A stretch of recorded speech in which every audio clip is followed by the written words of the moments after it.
여기 역사학 강의로 가장 유명한 뉴욕대학교의 강당에서 소란스러운 소리가 들려오고 있습니다. 상황을 살펴보니 강의실 중앙에 한 중국인 학생이 팔을 양쪽으로 흔들며 한국은 뿌리부터 중국이 만든 나라라는 고함과 함께 중국의 전통 국가를 부르고 있는데요. 대체 이곳 강의실에서는 무슨 일이 있었던 것일까요? 안녕하세요. 저는 미국의 뉴욕대학교에서 역사학 공부를 하며 동시에 작은 서점을 운영하고 있는 릴리라고 합니다. 저는 미국인 출신이지만 제가 운영하는 서점에 한국인 손님들이 많이 찾아오게 되면서 어느 순간부터 미국보다 한국의 문화와 생활 방식에 더욱 익숙해져 갔는데요. 2개월에 한 번씩은 꼭 한국 관련 서적을 구매했던 저는 그때부터 제가 공부하고 있는 역사학 강의도 한국을 중점적으로 공부하며 놀라운 한국의 역사적 비밀이나 선진국 생활 방식을 많은 친구들에게 알려왔습니다. 그래서 그런지 제가 운영하는 서점의 책들은 한국 관련 서적들로 가득 채워지기 시작했고, 이러한 이유 때문인지 서점의 방문객들은 한국인 관광객들이 대부분일 정도로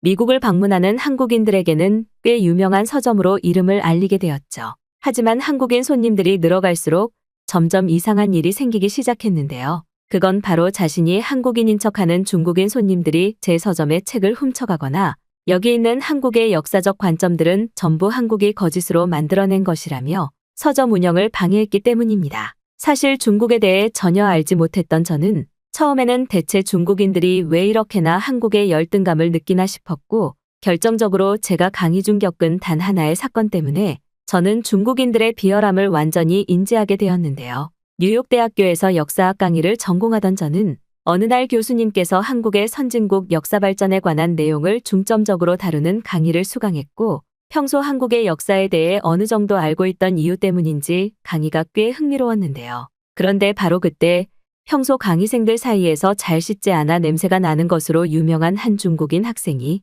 번쩍 손을 들더니 한국은 뿌리부터 중국이 만든 나라라는 열변을 뱉어내기 시작했습니다. 교수님은 지금 한국이 자존적인 성장으로 지금의 나라를 만들었다는 주장을 하시는 건가요? 전 세계에서 가장 가난하고 기술이 없던 나라가 바로 한국입니다. 그런데 그런 나라가 어떻게 지금의 모습을 그들만의 힘으로 갖출 수 있었을까요? 그건 절대적으로 불가능한 억지 주장입니다. 심지어 현재 전 세계 최고 선진국 중국 출신인 저조차도 중국이 위대한 선진국이라는 사실을 제 입으로 떠벌리지는 않습니다. 그 누가 보더라도 현재 중국의 위상은 미국은 물론 후진국 한국마저 압살한 상태이기 때문이죠.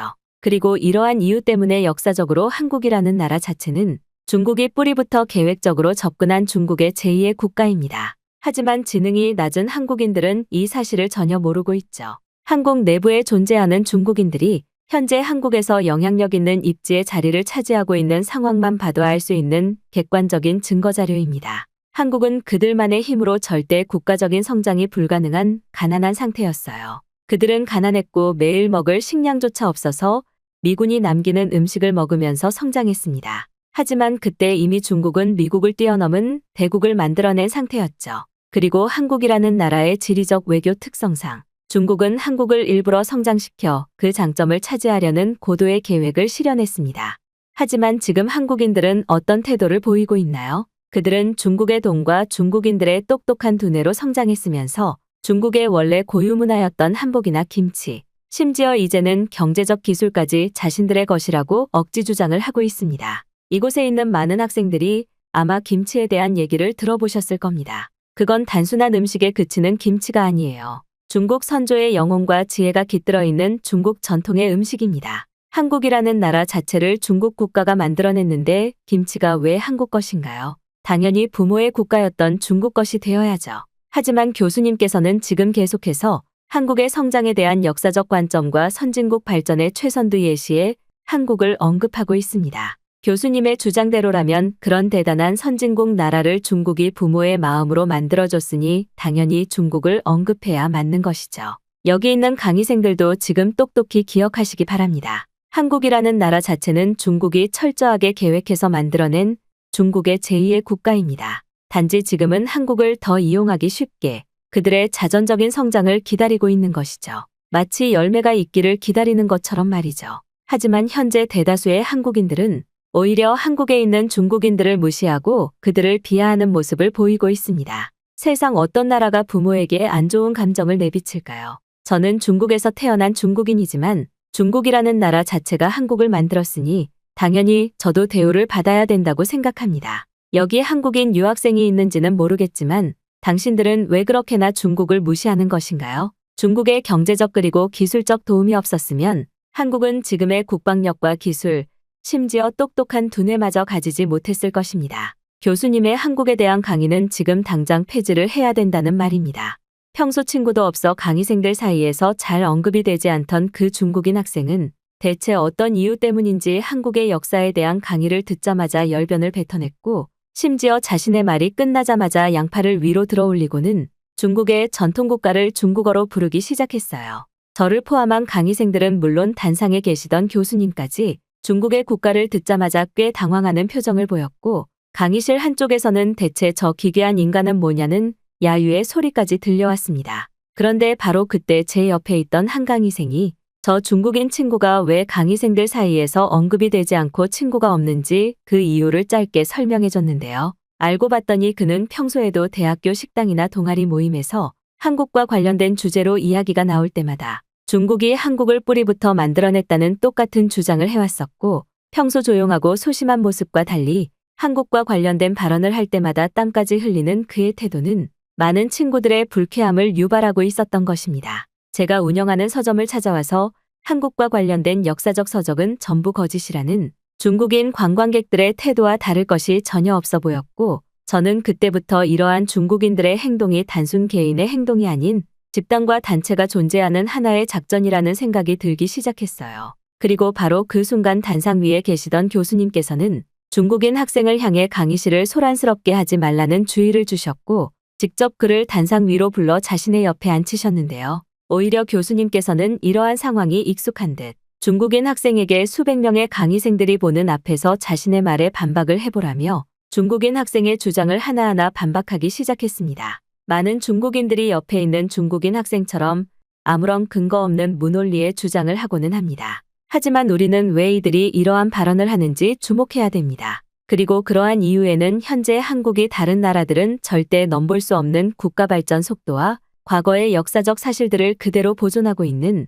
뛰어난 민족주의 역사국가라는 사실을 깨달아야 하죠. 한국은 과거 삼국시대 그리고 많은 역사학자들에게 놀랍도록 언급되고 있는 고조선의 역사를 가지고 있습니다. 또는 과거 한국인들은 다른 나라들과 자신을 구별하기 위해 엄청난 노력을 해왔습니다. 그들의 역사적 자료들을 보면 꾸준하게 우리는 동국이며 절대 중국이 아니라는 과거 자료들을 차례대로 확인할 수 있죠. 심지어 15세기에는 양승지라는 한국학자가 있었습니다. 그를 통해서도 우리는 한국과 중국이 이미 오래전부터 역사적으로 구분되어 있었다는 사실과 그때 당시에도 중국보다 더욱 뛰어난 학문, 그리고 국가 발전 기술을 가지고 있었다는 사실을 알 수 있죠. 그는 한국의 국가 정체성을 매우 간결하고 강하게 표현했습니다. 그의 역사적 기록물을 보면 중국은 30개 이상의 왕조 기록이 있지만 한국은 단 7개의 왕조 기록만 있었다고 서술하고 있습니다. 그는 오히려 한국인들은 자신들의 전통과 역사적 고집을 지키기 위해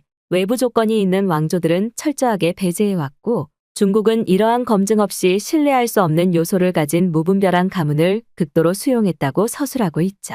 이것이 바로 중국이 스스로 떠벌리듯 자랑하는 절대적인 인구수의 논리입니다. 중국인들은 현재 아직도 자신들의 인구수가 많고 땅의 절대적인 규모가 크다는 이유로 1차원적인 주장들을 하고 있죠. 하지만 현대시대는 오히려 그러한 조건들이 마이너스 요소가 됩니다. 오히려 한국은 전 세계에서 가장 많은 역사 침략을 받은 나라이지만 현재의 국가적 단계에 머무르기까지 온전히 자신들의 것을 굳건히 지켜왔습니다. 그리고 그것을 철저하게 현대시대에 맞게 재해석하고 발전시켰죠. 당연히 중국인들의 눈에는 그것이 곱게 보이지 않았을 것입니다. 왜냐고요? 중국은 그것을 이루어내지 못했기 때문입니다. 그들은 과거 한국이 외부의 침략을 겪고 어려웠던 시기를 계속해서 언급하며 자신들의 도움이 있었기에 한국이 존재하고 있다는 무지성 주장을 하고 있죠. 제 옆에 있는 중국인 학생처럼 말이죠. 과거 정보가 부족하고 주장에 대한 근거를 확인할 수 없는 시절에는 이와 같은 작전이 먹히기도 했습니다. 하지만 지금은 상황이 완전히 바뀌었죠. 한국과 관련된 역사학적 논문이나 자료들을 살펴보면 그들의 뛰어난 성장 통찰력을 확인할 수 있습니다. 그들은 이미 과거에서부터 자신들의 것을 굳건하게 지켜냈고 오직 한국인의 영혼을 지켜내는 것이 국가를 지키는 방법이라는 것을 알고 있었죠. 하지만 그때 당시 중국은 모든 문화와 출신의 사람들을 수용해버렸습니다. 그리고 지금 중국은 중국이라는 국가 자체의 고유성을 전혀 찾아볼 수 없죠. 상황이 이렇다 보니 중국 정부와 중국인들은 그저 남의 것을 빼앗아 자신들의 것으로 만들려는 일종의 국가적 선동 태도를 취하고 있습니다. 다른 나라들이 중국은 어떤 나라인가 떠올렸을 때 떠올릴 것이 아무것도 없기 때문이죠. 단 하나 그들이 한국에 굉장한 열등감을 보이는 국가라는 사실만을 제외하고는 말이죠. 자신들의 역사적 근본이 보존되고 있는 문화나 전통이 전혀 없으니 중국은 더더욱 한국의 것에 집착하고 있습니다. 지금의 중국인 학생처럼 마치 한국이라는 나라 자체를 중국이 키워냈다는 이상한 발언을 하기도 하죠. 하지만 놀랍게도 이미 한국은 과거에서부터 중국의 상위 단계에 있는 선진국이었습니다. 하지만 그들은 자신들이 선진국이라는 사실과 그것에서 멈춰야겠다는 태도를 보이지 않았어요. 한국인들은 끊임없이 부족함을 느끼고 필요한 것을 취하고 기술을 발전시켰습니다. 하지만 그때 당시에도 중국은 전혀 발전하지 못했고 한국의 기술적 발전을 자신들의 몫이라는 황당한 주장만을 했어요. 마치 게임 속에서 나오는 허무한 얘기처럼 느껴지나요? 하지만 중국 국가와 중국인들은 이러한 문화 그리고 기술 약탈에 모든 것을 내걸고 있습니다. 그리고 이러한 움직임은 시간이 지날수록 자신들의 것은 사라지며 국가적으로 가난해지는 중국인들의 모습을 통해 더더욱 심화되고 있죠.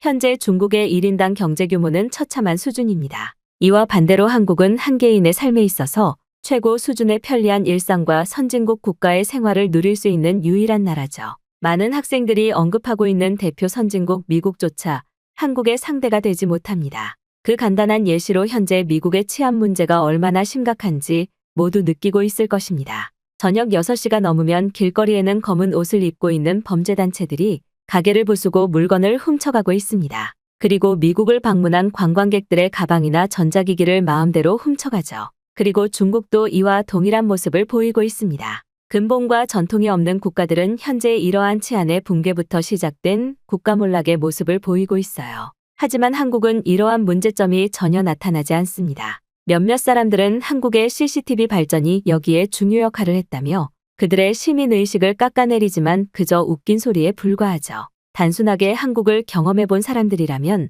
제가 무슨 말을 하는지 알 수 있을 것입니다. 그들은 놀랍도록 따뜻하고 타인에 대한 배려를 가진 사람들이죠. 국가적인 여유가 있으니 남의 것을 탐하려는 생각 자체를 가지고 있지 않습니다. 그들은 정당한 경쟁과 민주주의로 국가를 발전시켰고 이것은 한국인들의 DNA에 강하게 박혀 있죠. 안타깝지만 지금의 중국은 절대 한국을 따라잡을 수 없습니다. 그리고 중국이 만들어낸 국가도 아니죠. 중국인 학생의 주장은 어느 정도 인상 깊은 부분이 있기도 했지만 당신의 태도는 현재 중국이 얼마나 무너져 내렸는지 여실히 보여주고 있습니다. 수백 명의 강의생들 앞에서 다양한 질문을 받아보시기 바랍니다. 교수님께서는 중국인 학생의 옆에 앉아 차분하게 한국의 역사적 발전과 흐름을 짚어주시며 한국과 중국의 차이점을 극명하게 보여주셨고 교수님의 말이 끝나올 때 중국인 학생은 손으로 이마를 짚고는 울 것 같은 표정을 보이고 있었는데요. 그도 그럴 것이 국인 학생은 이 정도로 자신의 국가,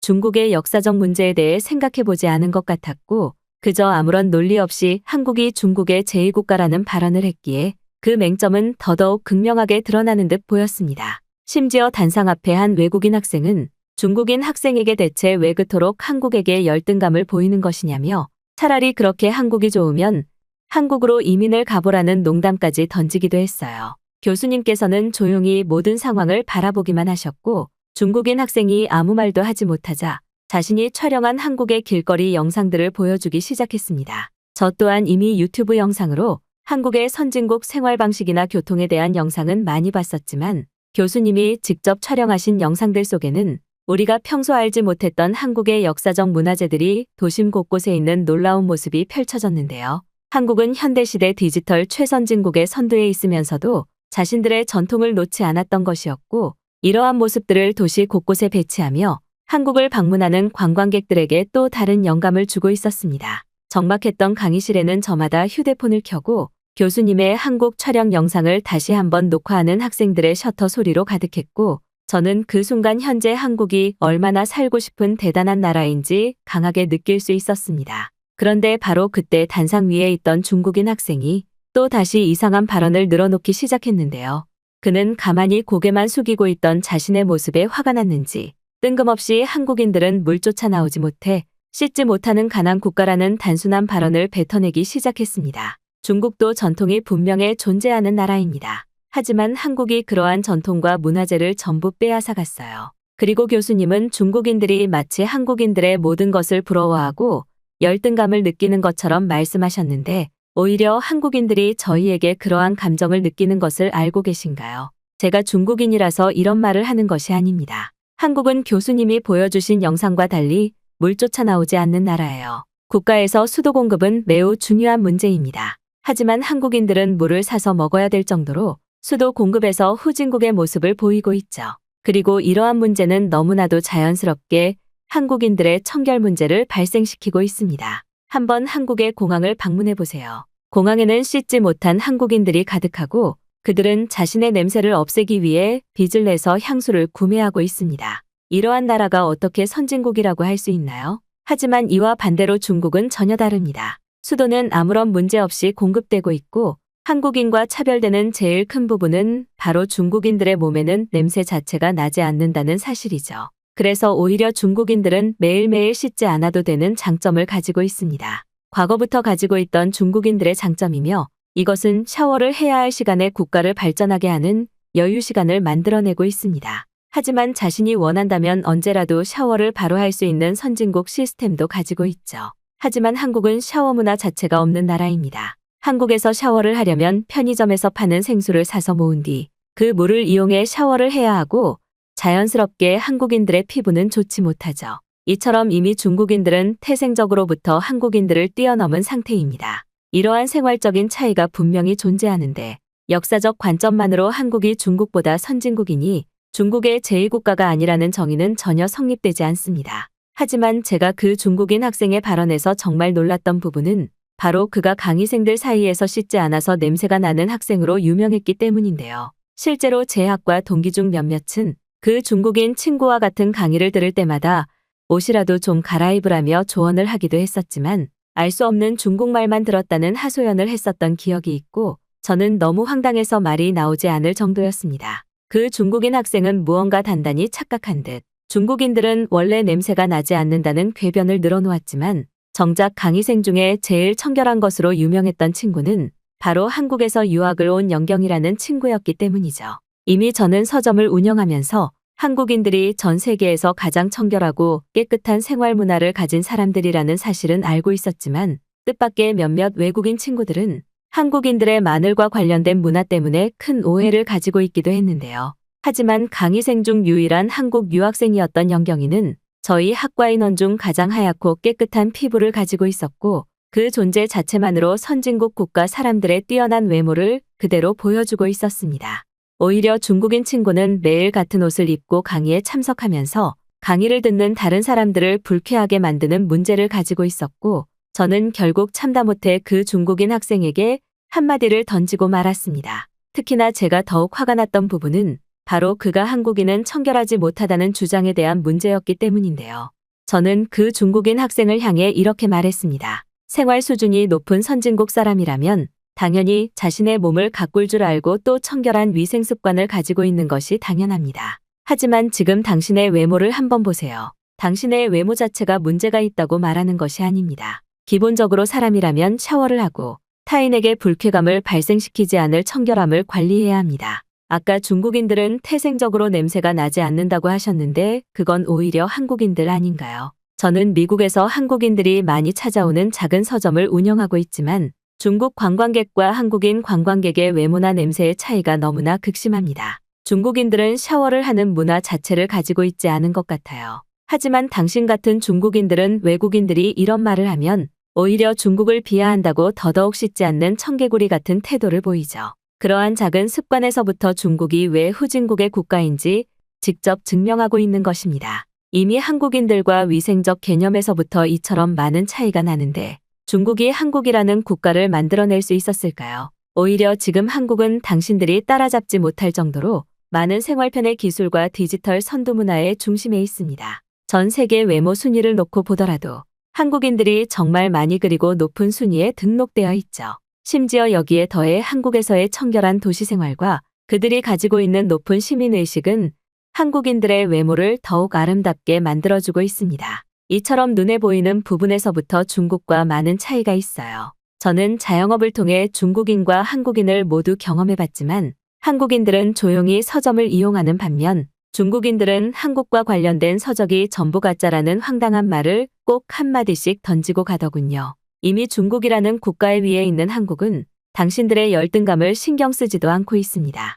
이제 제발 이런 황당한 주장은 그만하고 자신의 외모부터 가꾸세요. 당신과 같은 중국인들은 존재 자체만으로 남들에게 피해를 유발하고 있습니다. 조금 강한 발언이기는 했지만 제 말이 끝나기 무섭게 강의장에 있던 제 동기들은 호응을 보내기 시작했고 교수님께서는 급하게 중국인 학생을 자리로 돌려보내시더군요. 중국인 학생은 얼굴이 붉어져서는 아무 말도 하지 못하고 있었고 자신의 자리로 돌아오더니 그저 고개를 가방에 파묻고 자는 척을 하는 듯 보였습니다. 저 또한 그런 그의 모습이 안타깝기도 했지만 그가 한국인들을 깎아내리고 황당한 주장을 마치 사실인 것처럼 주장했던 모습을 떠올리면 다시 한번 분노가 차오르더군요. 그날 이후 한국은 저에게 더더욱 큰 영향을 주는 고마운 나라가 되었습니다. 한국의 역사적 흐름을 알게 된 저는 제가 운영하는 서점에 더욱 많은 한국 관련 책을 채워넣었고 지금은 한국 관광객들 사이에서 꼭 방문해야 하는 유명 서점으로 거듭났죠. SNS를 잘 활용하는 한국인들 덕분인지